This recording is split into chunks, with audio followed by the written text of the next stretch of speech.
एक गांव में रामू नाम का एक व्यक्ति रहता था। उसके पास कुछ बकरियां थी।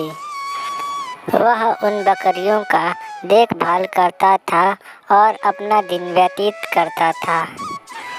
वह थोड़ा दुष्ट लड़का भी था। वह प्रतिदिन अपने बकरियों को घास चरने के लिए एक हरे भरे मैदान में लेकर जाया करता था। वह दिन भर उन बकरियों को चराता था और गाना गाने में अपना दिन व्यतीत करता था। उन बकरियों को चराने के बाद उन सबको घर लाकर वह बांध देता था और उनकी खूब देखभाल करता था।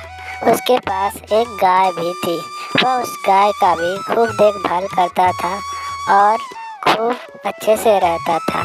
उसकी यह एक बात खराब थी कि वह हमेशा दूसरों का इस्तेमाल करता था, बिना वजह के दूसरों को बुलाता था।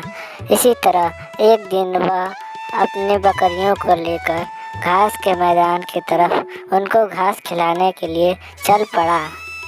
वहाँ पर उन बकरियों को वह घास खाने के लिए छोड़ देता है और खूब बैठकर गाना गाने लगता है और फिर वह दूसरों को परेशान करने के लिए चिल्लाने लगता है। अरे कोई मेरी बकरियों को भेड़िए से बचाओ। उसकी इस आवाज़ को सुनकर गांव के कुछ लोग अपना काम काज छोड़कर हाथ में जो भी मिला उसको लेकर दौड़े दौड़े उसके पास पहुंचते हैं और पहुंचने के बाद पूछते हैं, क्या हुआ रामू भाई, क्या हुआ? लेकिन वह दुष्ट रामू हंसते हुए कहता है, अरे मैंने तो मजाक किया। तो सभी लोग वहाँ से चले जाते हैं और फिर से अपना काम काज करने लगते हैं। इधर रामू फिर से, अरे मेरी बकरियों को कोई बचाओ, मेरी बकरियों को कोई बचाओ। गांव के लोग फिर से भागे भागे उस रामू के पास आते हैं और पूछने लगते हैं, क्या हुआ भाई, क्या हुआ? लेकिन वह फिर से कहता है, अरे भाई मैं तो मजाक कर रहा था, आप लोग झूठे में परेशान हुए। फिर से लोग गुस्सा हो जाते हैं और इस बार बोलते हैं कि हम में से कोई भी इसकी आवाज़ पे ध्यान नहीं देगा और कोई भी इधर नहीं आएगा। अब सभी लोग जाकर अपने काम में व्यस्त होने की सोच लेते हैं और जाकर अपने कामों में व्यस्त हो जाते हैं।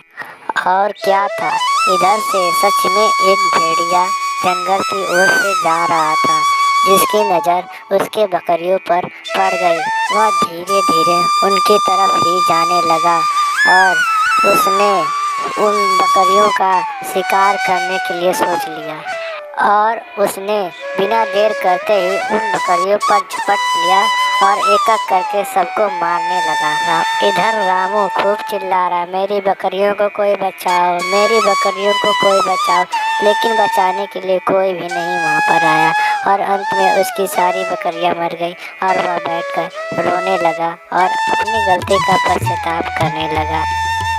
अरे मैंने क्यों दूसरों को परेशान किया, आज मेरी गलती की सजा मुझे मिल ही गई। इस कहानी से हमें यह सीख मिलती है कि हमें कभी भी दूसरी को बेकार में ही परेशान नहीं करना चाहिए और हमेशा सही समय पर ही उनको बुलाना चाहिए। अगर कहानी आपको अच्छी लगी तो चैनल को सब्सक्राइब और वीडियो को लाइक जरूर करें।